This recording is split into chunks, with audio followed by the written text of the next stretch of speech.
In this video, we will be creating an aluminum part using sand casting. To begin, we're going to retrieve our pattern and clean off any excess Petrobond with a brush.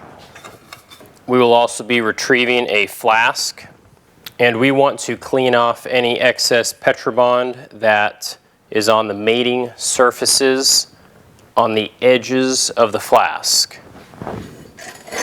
There are three primary parts that we will be working with. The cope is the topmost portion of the flask. The drag is the lower portion of the flask. This piece has the pins in it. We also have our pattern. One side of the pattern, we have our gating system, which we will pour the molten metal into. The other side of our pattern just has the other half of the object that we're casting. Starting with the drag, I'm going to place the pattern with the gating system up on top of the drag, followed by the cope on top of the pattern. Using some chalk, I'm going to mark the approximate location of the gating system. This will help me later on down the road. I'm going to begin on the drag side of the pattern. I'm going to place some parting compound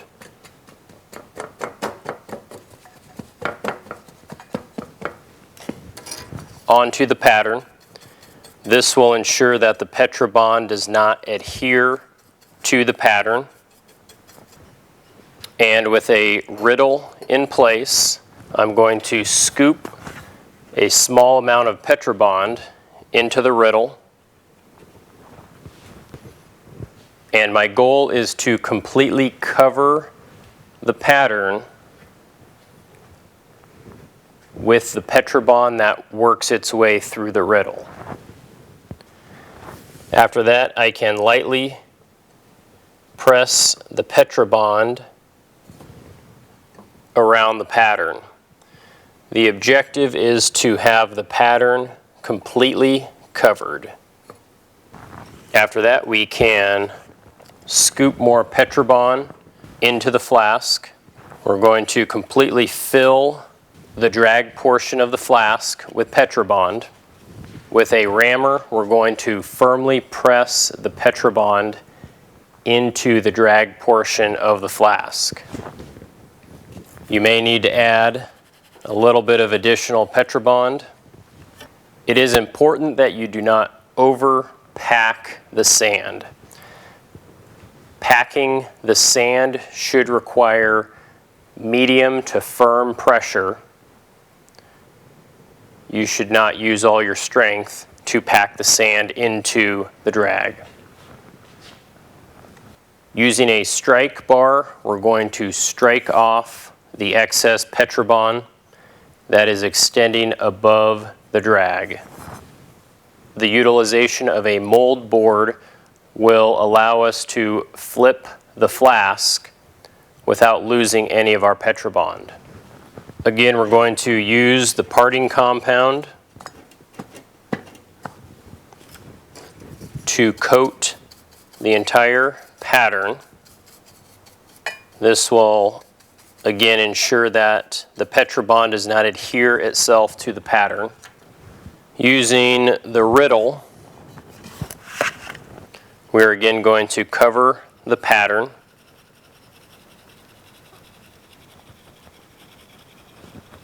Press that down lightly with our fingers, and then continue filling the cope with more Petrobond.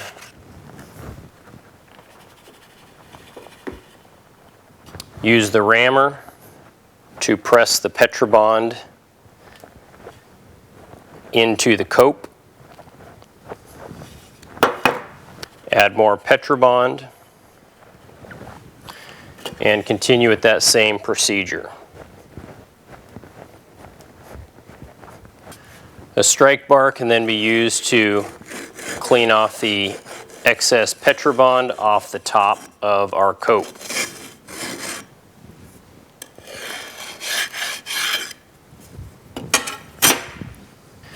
Once the cope and the drag have been filled and packed, we can clean up around our work area a little bit.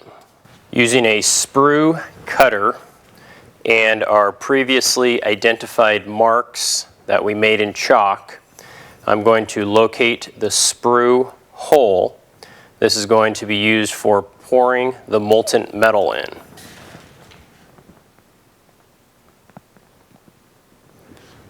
This helps if you do a twisting motion as you place that sprue cutter in place.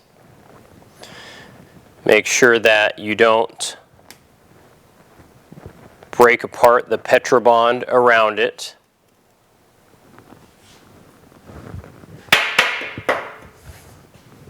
Looking inside that sprue hole, I can see that we did hit our gating system. I'm going to reinstall my sprue cutter, and I'm going to create a little, almost like a funnel, that will help with the pouring of the aluminum. It allows for a little bit larger target, and I'm going to pack the edges of that funnel as well.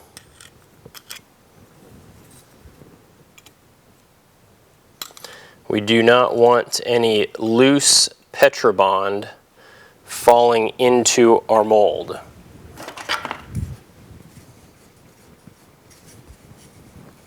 You can even take your finger and gently pack the edges of that funnel that we created. If a little bit of the Petrobond falls in the sprue hole, at this point it's not that big of an issue because we will have a chance to clean that out when we remove the pattern. Our primary concern is that the Petrobond is packed tightly in both the drag, the cope, and around our sprue hole. This is the part where most people damage what they've been working on. You have to be extremely careful when lifting the cope off the pattern and the pattern off the drag. You want to use very light pressure and be very gentle. If you wiggle it ever so slightly as you lift it up, we can lift that off. I'm going to flip this over because there's a little bit of excess Petrobond that fell down the sprue hole. By flipping this over, all of that loose sand will fall down that sprue hole. We can also go through and inspect the Petrobond to see if there are any portions that stuck to our pattern. If everything looks good, we can keep going.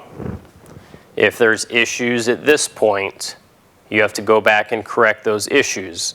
And this may be redoing the entire thing, or it may be just repacking a little bit of sand. We're going to remove the pattern off of the drag using the same method that we did for taking the cope off. A little bit of pressure, ever so slightly wiggling it around,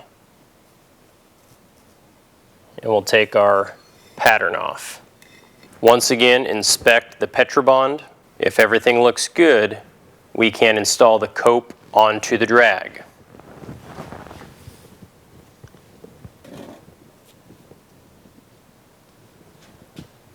Lastly, we want to install a flag identifier so that we know whose mold it is.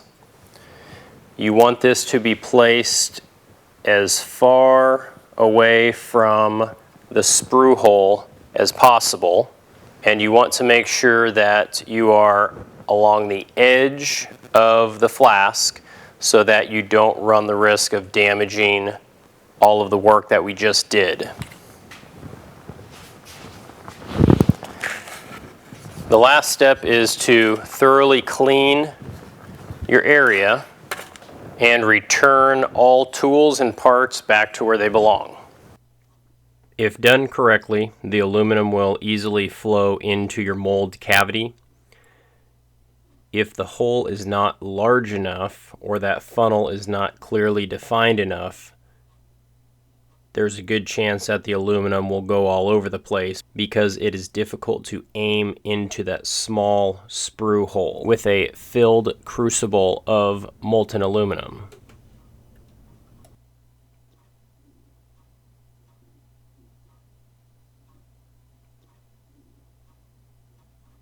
The remaining molten aluminum will then be cast into ingots so that it can be remelted at a later date.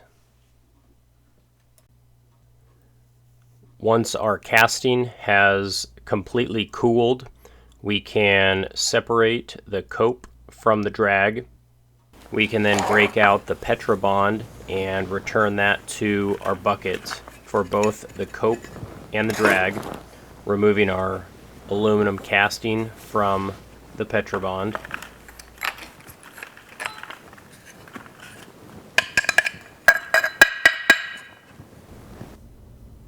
After removing our casting, we can clean up our work area. Any remaining Petrobond can be returned to the bucket for reuse. After removing our casting from the mold, we are ready to clean up our part and remove any excess material. Using a bench vise and a hacksaw, we can remove the unwanted material. With a file, we can file down any sharp edges. And once it is all cleaned up, our part is complete.